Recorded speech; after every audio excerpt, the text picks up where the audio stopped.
안녕하세요, 선생님.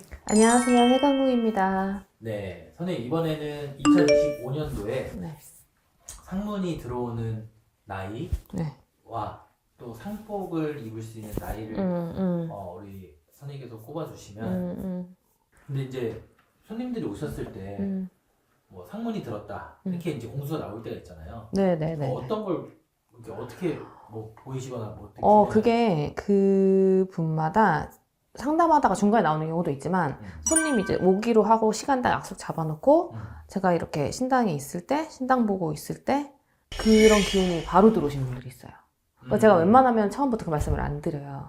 그리고 이렇게 점사 보다가 혹시 뭐 집안에 상문이 있으셨나 아니면 뭐 이렇게 돌아가신 분이 계시냐 이렇게 여쭤볼 때는 있는데 그러거나 아니면 사실은 점사 본 분 중에 제가 아마 기억하실 거예요. 제가 들어오시자마자 혹시 이러면서 집에 이러이러하게 상문이 있으셨던 분이 있냐 상문 있었냐 이러고 했을 때 어머니랑 뭐 돌아가셨다고 할머니랑 돌아가셨다고 말씀하신 분도 있으셨거든요.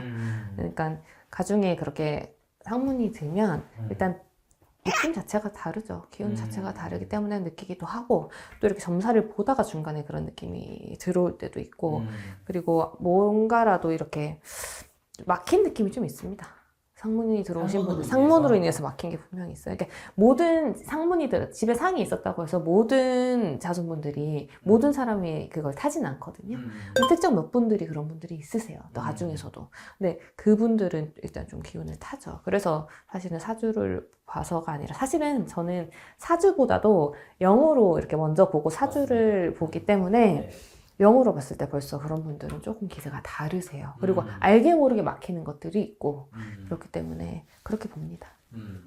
나이 호명해 주시면 상문과 상복을 입는 거는 좀 다른 개념일 수 있으니까 그쵸. 좀 세분화해서 뭐 상문이 들었다는 것 자체가 상복을 입을 수 있다는 건데 네. 내가 직접 상복을 입지 않더라도 상갓집을 다녀와서 이렇게 입는 것들 상문이라고 하거든요. 네. 그렇게 해를 입는 것들을 그렇게 봤을 때 저는 지금 상복 얘기를 했을 때 제일 먼저 나왔던 게 근데 저 너무 이게 그건데 너무 어린데 무술생들이 8살이에요. 2018년생들이거든요.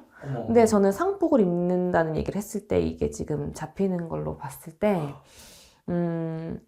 어차피 무술생 자녀가 있으신 분들 아니면 부모님이시겠죠. 네. 그러니까 그럼 젊으실 거란 말이에요. 네, 그렇게 보여지니까 그런 부분이 좀 있고요. 네. 네, 그렇게 상복이라고 하니까 그게 들어오네요. 상문이라고 했을 때는 이 나이가 안 들었었는데 상복이라고 하니까 이 나이가 들어오거든요. 그러니까 무술생이고 경진생, 용띠입니다. 2000년생. 2000년생. 네. 상복도 해당되고 상문도 해당되겠습니다. 그러니까 이런 분들은 이렇게 상문이 있겠다 하시는 분들은 상갓집 가시는 걸 좀 많이 주의하셔야 되고요. 상갓집을 혹시나 피하지 못해서 가게 되는 경우에도 웬만하면 오래 머물거나 하지 마시고 그리고 음식 조금 가려 드시고 안 드시는 게 제일 좋고 그러시니까 그런 거는 조금 참고하셔서 해가 없는 방향으로 가시는 게 좋겠습니다. 네. 46 경신생 원숭이띠거든요. 네. 1980년생 분들도 상갓집 가지 마시고요. 상문이 있으니까 상갓집 피하시고 이분들은 본인한테도 안 좋거든요. 상문 타면 세게 탈 수가 있거든요. 그거 좀 조심. 세게 탄다는 게 이제 뭐 어떻게 정말 안 좋은 경우에는 본인한테 상문을 자기가 입는 경우도 있으니까 정말 위험합니다. 그런 거는 그런 것도 있으니까 조심하시고요. 네. 그리고 느낌이 안 좋다 하거나 아니 본인의 배우자든 주변에서 뭐 어른들이 안 갔으면 좋겠다 하는 상갓집은 가지 마시고요. 그런 거 좀 가리시는 게 만약 꼭 가야 되는 자리다 하면 뭐 좀 다른 걸로 대체를 하시는 방법을 좀 권해드립니다. 그리고 기유생 닭띠는 상문 입을 수 있습니다. 이분들은 본인도 막힐 수가 있고 본인 가중도 막힐 수가 있으니까 기유생 분들은 상갓집 가시는 거 조금 조심해서 가세요. 그리고 가시더라도 조금 험하게 돌아가신 분들 또는 좀 갑작스럽게 돌아가신 분들 그리고 어려서 돌아가신 분들은 좀 더더욱 피하시고 그렇게 권해드립니다. 정묘생 토끼분들도 말할 것도 없고 정묘생 토끼분들 그리고 일단 기본적으로 삼재면 상갓집은 조금 조심하시는 게 좋아요. 기본적으로 본인이 띠가 삼재띠에 해당한다면 그건 좀 조심하시는 게 좋고요. 정묘생분들 특히 그러고 정사생 뱀띠분들도 마찬가지고 상갓집 가는 거 조금 가려가셔라. 그리고 어린 친구들은 웬만하면 안 가는 게 좋아요. 어린 친구들이 굳이 상갓집을 좀 다른 걸로 대체할 수 있으면 대체하시고요. 화환을 보낸다거나 아니면 좀 다른 사람한테 부탁을 한다거나 이런 식으로 하시고 괜히 이렇게 좋은 의도로 가서 마음을 다하는 건 너무 좋지만 그게 본인의 앞길에 답답함이 되고 해가 되면 안 되니까 그런 것들은 조금 피해 가시고 꼭 가야 되는 자리면 조금 좀 이렇게 방침을 하고 가신다거나 이런 방법을 좀 권해드립니다. 이게 상문이라는 거는 들어올 때 딱 갔다 온다 해서 그날 바로 급하게 들어오는 상문도 있지만 정말 센 거는 그렇지만 이게 1년 차에 들어올지 2년 차에 들어올지 3년 차에 들어올지 몰라요. 상문이라는 걸 타는 거는. 그렇기 때문에 만약에 상문을 내가 입었다. 그럼 3년 탈상이라고 하잖아요. 그 안에 나한테 어떤 일이 벌어질지 몰라요. 그렇기 때문에 상문을 조심하라 그러는 거거든요. 그건 항상 조심하셔야지. 그리고 운구 같은 것도 함부로 하시는 게 아닙니다. 운구 하잖아요. 그게 운구가 뭐 최소 6명인가 필요해가지고 그렇게 하는 건데 네. 이게 분명히 모든 사람한테 해당하는 건 아닙니다. 네. 특정 그걸 또 타시는 분들이 있어요. 그런 분들은 뭐 이렇게 특히 이렇게 삼재가 꼈다거나 내가 올해 점잘 봤는데 좀 운세가 이렇다 했다거나 아니면 좀 상가집을 피하란 말을 들었다거나 하시는 분들은 운구도 하시는 게 아니에요. 그거 꼭 주의하시고요.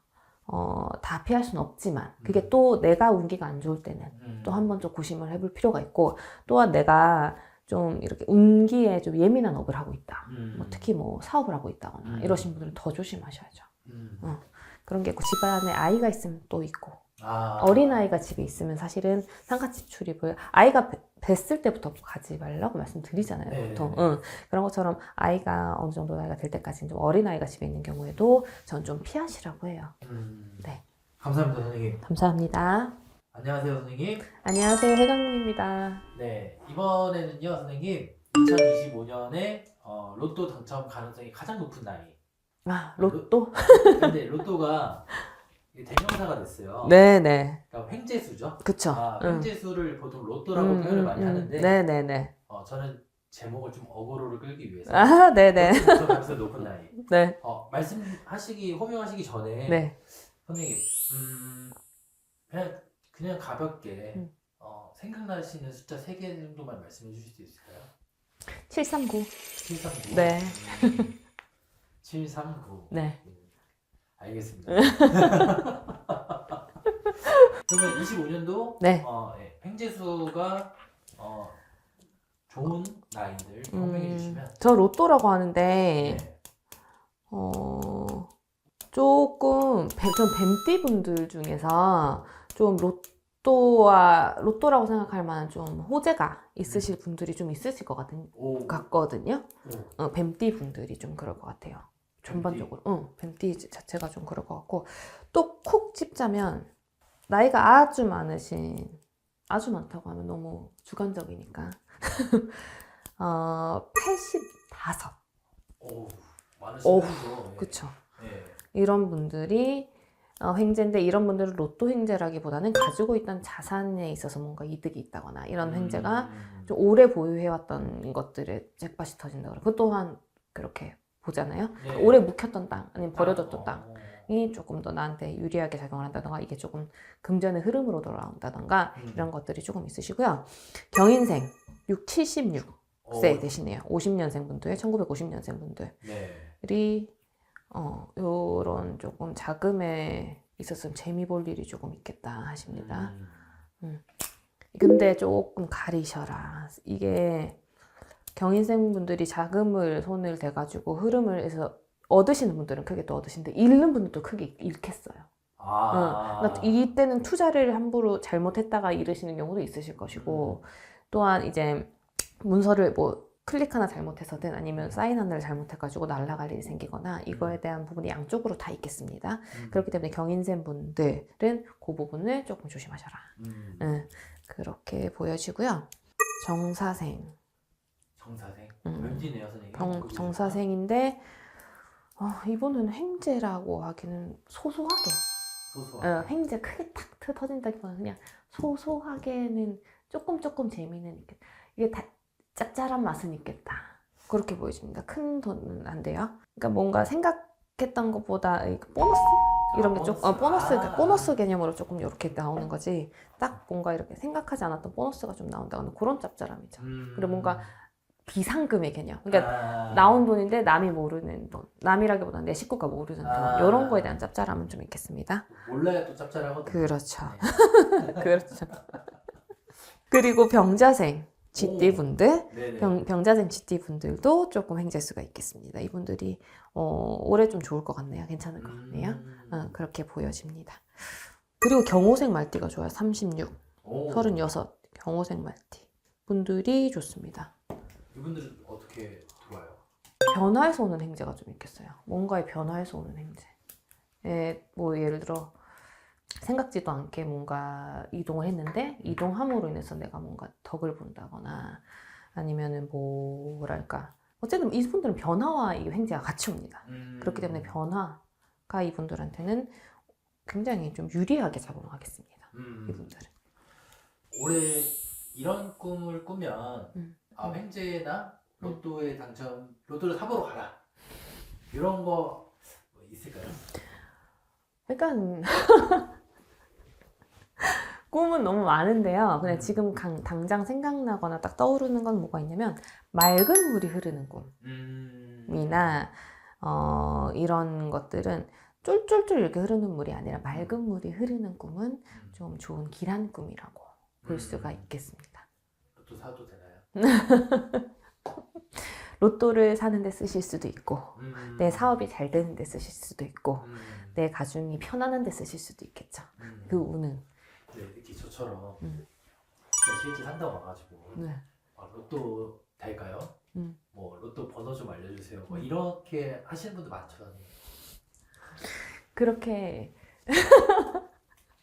재미있으신 분들도 있죠. 그때는 어떻게 답해주세요? 제가 사고 말씀드린다고. 네, 뭐 이제 이건 무속인 무당에 대한 어떤 편견일 수 있는데 네네. 뭐 이렇게 다 알면 본인이 로또 사지 왜 안 사냐 이런 말씀하시는 분들도 간혹 댓글에 있잖아요. 그렇죠. 거기에 대해서 어떻게 생각하세요? 글쎄요. 저는 뭔가 일확천금은 없다고 보거든요. 근데 그게 사람마다 뭐 살아온 거에 따라 다르고 나는 항상 일확천금이었어 하시는 분들도 있는지는 모르겠지만 제가 아직까지 만나보진 못해서 그런 건 없다고 생각을 하기 때문에 그리고 주어지는 그릇은 다 다르기 때문에 또 제자가 제자길을 가면서 일확천금을 누려서 제자길을 걸어가면 그게 옳게 가겠습니까? 그건 아니라고 보고 그리고 번호를 알려줘서 그런 것 항상 사람들이 나의 가장 큰 운을 근데 그게 참 얄팍하게 보는 것 중에 하나인 것 같아요. 내 운을 로또가 아니면 내 운을 그걸 너무 멀게 너무 가능성이 떨어지게 그런 한 줄짜리를 보는 거잖아요. 한 그 숫자의 그 열람을 딱 하는 거잖아요. 그런 거는 얄팍하다고 생각을 하고요. 그런 경우는 잘 없습니다. 감사합니다, 선생님. 감사합니다.